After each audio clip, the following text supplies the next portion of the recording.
Hello and welcome to this edition of FYI Weekly, your official source for the latest news and information from the city of Greensboro.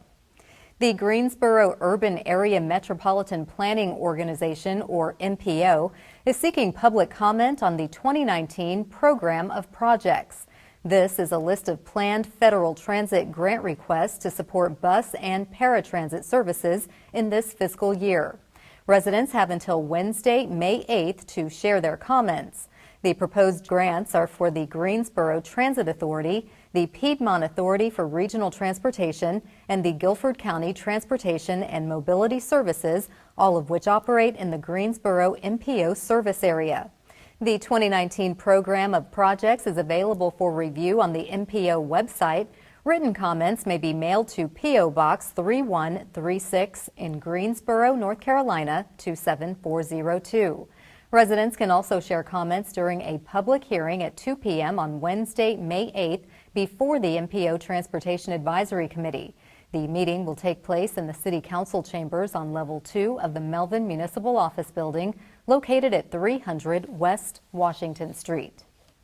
The Greensboro Police Department Traffic Safety Unit is teaming up with the Guilford County Sheriff's Department to conduct traffic enforcement operations along the busier corridors. They will patrol I-40 East and West, Business 85 North and South, and U.S. Highway 29 North and South today through Friday, June 28th, using marked and unmarked police vehicles and motorcycles. This activity is in response to an increase in traffic-related complaints, an increased amount of preventable traffic crashes, and speeders. The goal is to reduce the number of traffic-related crashes that result in injuries and property damage.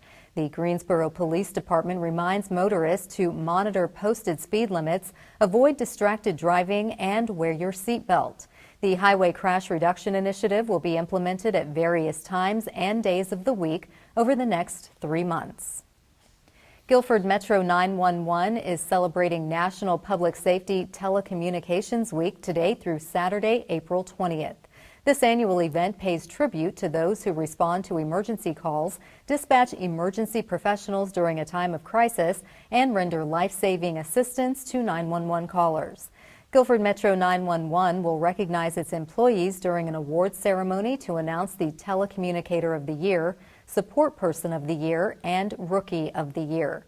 Each of these awards are voted on by their peers for dedication to 911, being a team player, and doing an outstanding job serving field responders and residents. Melanie Neal, director of Guilford Metro 911, says this year we are celebrating the 35 people whose lives were saved by telecommunicators who provided callers with CPR instructions. Guilford Metro 911 is a consolidated 911 public safety answering point serving all of Guilford County with approximately 130 employees who work 12-hour shifts. Staff is responsible for answering and processing all 911 calls. They also dispatch all law enforcement, fire service, emergency management, and emergency medical calls throughout Greensboro and Guilford County. In 2018, Guilford Metro 911 handled 747,000 phone transactions, 427,000 dispatches, and more than 3 million radio transmissions. In an effort to help each of us improve our quality of life, the city has partnered with Cone Health for a series of brief and informative videos designed to inspire you to make better choices when it comes to healthy living. Let's check in with our friends at Cone Health for today's news for your health. Some of the most common symptoms of major depression are a general change in mood to where a person is feeling much more sad or down or negative than usual, and a lack of just enjoyment in regular activities. Some people can tell you when they're feeling these things, but for a lot of people, the signs they may show will just be a change in their behavior, an outward change in how their mood is appearing to be when they're interacting with other people, but also changes in their self-care, in their activities of daily living, and changes in appetite and sleep schedule can sometimes be signs of depression as well. It's a good idea usually to start a conversation with the person about how they're feeling. Asking them straight out if they're depressed may not get the best response, but just starting a dialogue with someone about how they're feeling and how they feel like life is going for them will usually lead someone to open up and discuss their feelings. The sooner depression gets treated, the sooner the person can get back to their usual level of functioning. Depression is a very treatable condition, but the treatment takes usually at least weeks to sometimes months once a major depression is established to get a person really back to functioning. During that time, a depressed person can lose gains that they've made in their interpersonal relationships, in their work progress, and in their school progress and other areas of their life. The sooner you can get them back to functioning well, the less loss they're going to have and the better they'll be able to pick up with their usual life. The first step in treatment is to get a good assessment, to spend the time really talking to the person and getting an idea about what their baseline level of functioning is and how much of a change they're having and what symptoms they are having so you can come to a good diagnosis. Depression can be treated in a variety of ways. For many people who are having mild to moderate depression, psychotherapy itself can be a very effective treatment. Regular therapy sessions, especially with what we call cognitive behavioral therapy, can produce a great deal of improvement over a few weeks. Another form of treatment that is often used is medication. There are a lot of antidepressant medications on the market now. They all are effective, but they certainly aren't all exactly the same. Talking with someone and getting a full medical history is usually important to making a selection of what kind of medication might be most helpful for them. And then staying connected with the patient for treatment is very important because depression isn't something that can be treated with a single visit or in a short period of time. It usually requires many visits over weeks to months to really see an improvement and make sure that improvement is sustained. If you know that something is coming up in your life that may be extra stressful, staying on a stable sleep schedule is very important to mood stability. A lot of people with depression will suffer big changes in their sleep cycle. If you can just try and make sure you're getting regular rest and not getting overly exhausted, that can help to prevent it. Regular exercise can be an important factor in helping people to prevent depression and sometimes can play a part in treating depression once it starts. Making sure that use of alcohol is not getting to be excessive and is not starting to affect a person's mood also is a good step to making sure that depression doesn't get worse. The worst case outcome of depression is suicide, and it's something that we have to be very careful to screen people for when we're concerned about changes in their mood.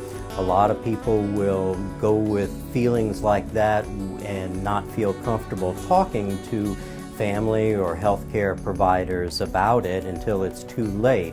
So if you think that someone has had a change in their mood or is getting depressed, it's a good idea to ask about it and to make sure that that is getting addressed, because if it's not, it can be something that once it gets to that point, it's obviously too late, and if you can try and treat the depression or at least address those thoughts earlier, you're much safer. Even though treatment of mental health conditions is much more common than it was even a few years ago, for a lot of people there's still a stigma associated with getting treatment for depression and other mental health conditions. It's a big problem because it prevents people from coming in to get treatment when they might really benefit from seeing a therapist or a doctor. It's important to try to make it clear to people that these are normal conditions, emotional problems are a normal part of life, and that these are very treatable conditions, not something that anyone should be made to feel ashamed of or needs to cover up, but rather something that once openly discussed can usually be treated. More than 19 million people in the United States suffer from depression every year. It's a treatable condition, and I hope this has been helpful in providing some education. For more education and more information, please go to conehealth.com/behavioral health. I'm Dr. John Claypax. Thank you. The Planet GSO Speaker Series welcomes a familiar face to take center stage. Her perspective on the city's future growth is rooted in her past. We'll have that story and more news coming up after the break. Stay with us.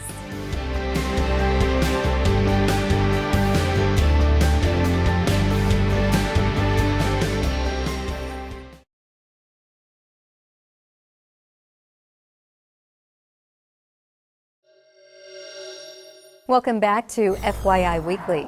The Greensboro Urban Area Metropolitan Planning Organization, or MPO, has federal grant funding available for nonprofits or eligible government agencies to provide transportation to seniors or individuals with disabilities. Grant applications must be submitted by Wednesday, May 8th. Section 5310, Enhanced Mobility for Seniors and Individuals with Disabilities, will provide an estimated $230,000 in grants. This will go toward transit capital or operating projects as identified in the MPO's adopted Coordinated Human Services Transportation Plan. The grant application and project eligibility guidelines are available on the MPO's website at guampo.org. For more information or to request a copy of the grant application, contact Tram Truong at 336-373-2903. The Planning Department will host urban planner, advocate, and freelance writer Kristen Jeffers. This is part of Planet GSO's series of public conversations about the city's growth and development. A Greensboro native, Jeffers will give 2 talks titled Bringing It Home, an American Expat on the Future of Her Hometown. The first session will be from 12 p.m. to 1:30 p.m. on Thursday, April 18th during a lunch and learn at Barber Park Event Center. The cost is $13 and includes lunch. Registration is required and available online. The second session will take place from 5:30 p.m. to 7 p.m. as a community conversation the same day and location. This session is free and open to the public. The talks, which Jeffers describes as humorous and nostalgic, will focus on how Greensboro should be planning not just for people to stay, but for people like herself to come and go and just be. Jeffers says she developed her voice in Greensboro before living in other parts of the country. These events are intended to spark community conversations about what Greensboro's future should look like. Public input is being used to help staff update the comprehensive plan, which guides the city's investments and growth for the next 20 years. The city of Greensboro is nearing the first phase of installing interactive kiosks in the downtown area as part of an ongoing commitment to the implementation of smart city initiatives. The kiosks are set to go live at the end of May. The city has an agreement with Smart City Media allowing the installation of this new communication tool that supports public Wi-Fi, small business, and broader communications. Compelling smart media is delivered through a public-facing network powered by interactive smart signs and a companion mobile application. Smart City Media, in partnership with Duke Energy, has developed a pathway for providing multiple public opportunities through the smart signs. Using a system of interactive kiosks installed in key locations, these smart signs provide a real-time mobile broadcast of customized content that will promote city news and transit information. The first deployment will include 13 kiosks located near Lewis Street, downtown Parks, the downtown Greenway, Hopper Stadium, the Depot, City Hall, and Elm Street. This program is modeled after a similar initiative in Kansas City and Louisville. In an effort to spotlight and celebrate local artists, business owners, community builders, and essentially the next generation of leaders, the city is proud to partner with Action Greensboro to introduce our Made in Greensboro series. This day, we place the spotlight on the dynamic dance style of Dom Sebastian Alexis.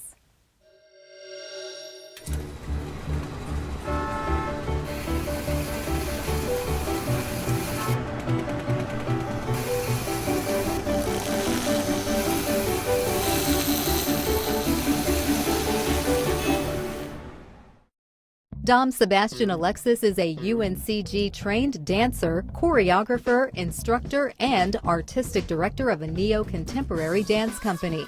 But at heart, Dom Sebastian is a b-boy, a contemporary street dancer ready at any moment to dance battle alongside his buddies. This Greensboro native is the artistic director of the B-Boy Ballet, co-founder of the Gate City Breakers, and one of the creative forces behind movement projects seen around the Gate City. The dance company includes about 10 B-Boys and 5 contemporary dancers who have performed at First Fridays, Carolina Theater, LeBauer Park, and TEDx Greensboro. He has also performed with the Greensboro Ballet in its production of The Nutcracker, and he continues to spread dance knowledge.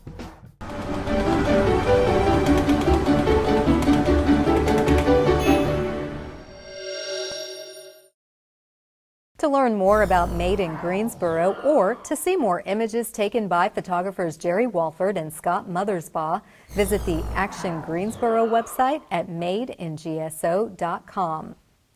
There's still time to mark your calendar to attend a networking event designed to boost local business. Coming up after the break, we'll check in with East Greensboro Now for an overview of its popular annual business fair. Stay with us.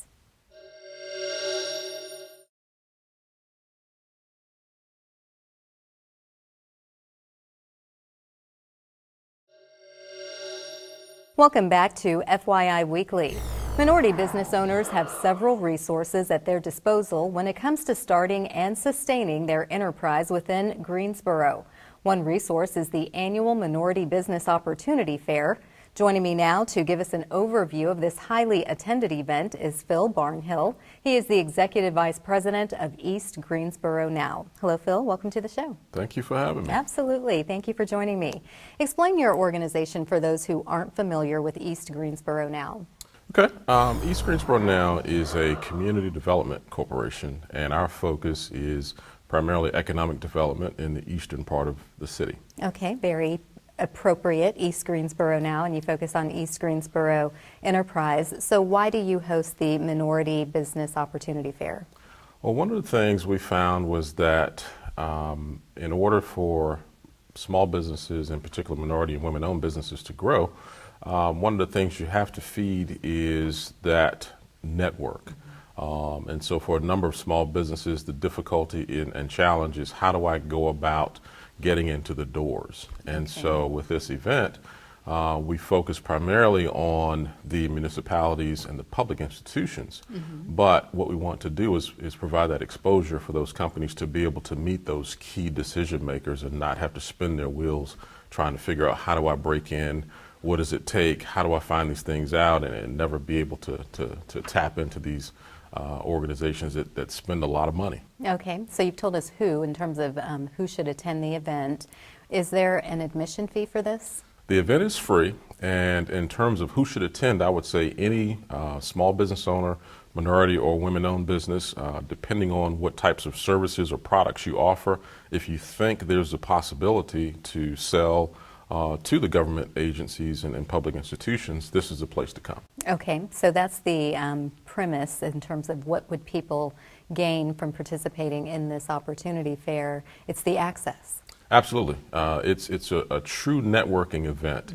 And the whole point is for you to come in to meet as many folks as you'd like in terms of whether it's public institutions, some of the support organizations that are there participating, and some of the private companies, but to meet these key decision makers, to find out more information in terms of what their needs are, what they're looking for, and to hopefully walk away with a pipeline so that when you leave, you're now following up with warm phone calls to further those conversations and to take your business further. Okay, so you've told us that this is an annual event. When will it take place this year? It will be the last Thursday in April, April 25th, and it'll run from 4 p.m. to 7 p.m., and it's a rolling event. This year we have added a lead sponsor organization, and so Cone Health will fulfill that role, and we're doing a power hour specifically with them, as well as their regular participation in the actual 4 to 7 event. And so that was, I think we're sold out for that particular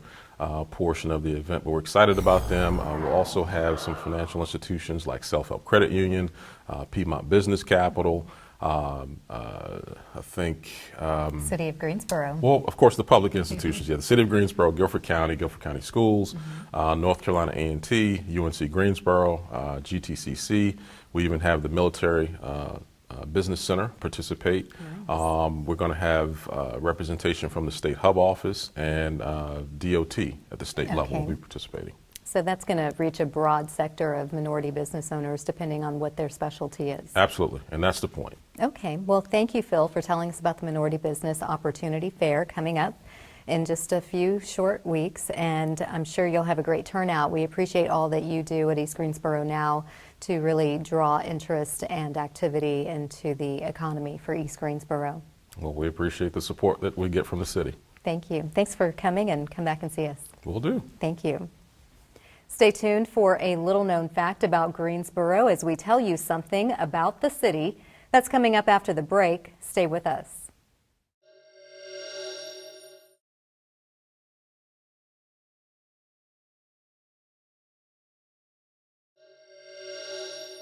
Welcome back.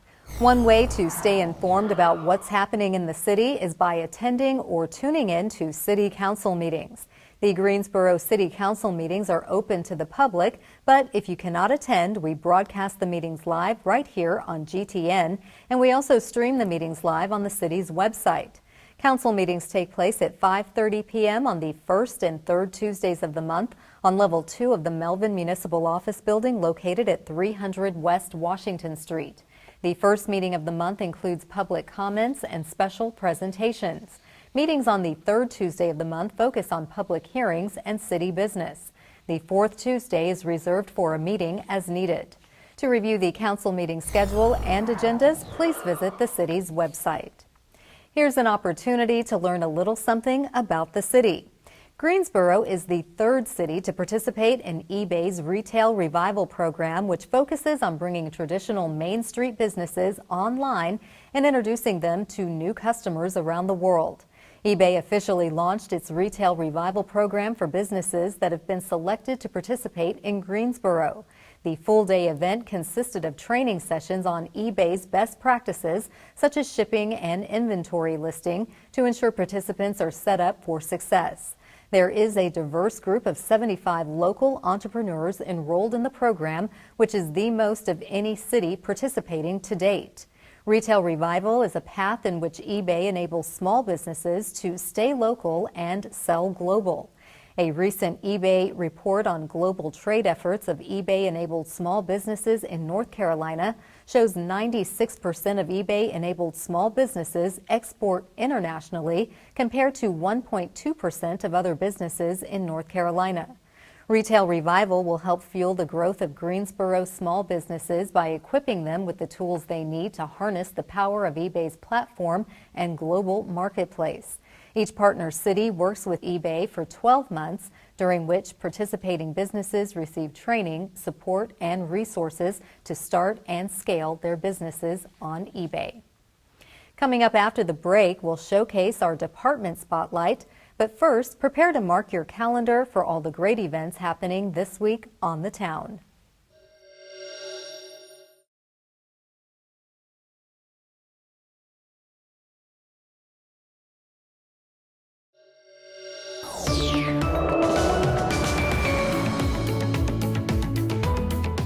Hi, this is Amanda. We've got a lot of great things coming up, so let's get started. This Friday, make a point to stop by the Planet GSO pop-up event at Joymonger's Brewing Company from 5 to 8 p.m. Learn more about this multi-phase process to get your ideas for Greensboro's future, which will help the city staff create a new comprehensive plan. Share your thoughts on the city's long-term goals and strategies and what your vision is for a better Greensboro. To find out more, visit greensboro-nc.gov/planetgso. Also on Friday, head to Green Hill Art Gallery for Masterpiece Friday at 11 a.m. Storytime, art making, and a lollipop tour of Green Hill's current exhibition are in store for you each and every Friday morning during the school year. Activities are geared toward children ages 5 and younger. This week we'll be reading Big Little by Leslie Patricelli and creating big and little drawings. Find out more at greenhillnc.org. On Saturday, the critically acclaimed Trinity Irish Dance Company, or TIDC, brings its unique form of progressive Irish dance to Greensboro at 8 p.m. With a unique blend of uncompromising power and grace, TIDC sends a clear message of female empowerment. Trinity Irish Dance Company offers a fresh vision that goes beyond the source without losing touch with its essence. For tickets or more information, visit eventbrite.com. Also on Saturday, come out to the Greensboro Science Center for Science Extravaganza from 10 a.m. to 2 p.m. Robots, nanostations, outdoor fun, and mascots, our day of science samplers has it all. Must-see science stage shows will feature science favorites from frozen flowers to hair-raising electricity and elephant toothpaste. Activities are free with Greensboro Science Center general admission or membership. For more information, visit greensboroscience.org. And finally, mark your calendars. On Saturday, April 27th, from 2 to 5 p.m., the Kids Poetry Basketball will be holding its championship event at Leonard J. Kaplan Center for Wellness. This event will feature healthy snacks, free reading books, special door prizes, music, and more. Kids Poetry Basketball is a literacy sports program designed for kids 4 to 13. Find out more at kidspoetrybasketball.com. Keep watching FYI Weekly right here on GTN to find out about more events happening on the town.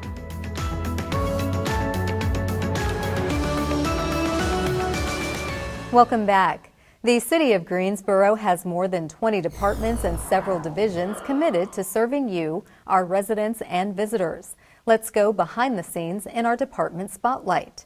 Today, we place the spotlight on the Greensboro Planning Department. One of the proposed goal topics of the city's new comprehensive plan, now under development, is community and identity. This involves how we describe our quality of life and the culture, arts, and places that make Greensboro unique and memorable. Residents are encouraged to take the latest Planet GSO survey online to help city staff develop strategies to accomplish the goals. The survey and more information about the city's work to create a new comprehensive plan reflecting your input is available on the city's website. Straight ahead on the other side of the break is this week's Way to Go GSO shout out. Stay with us.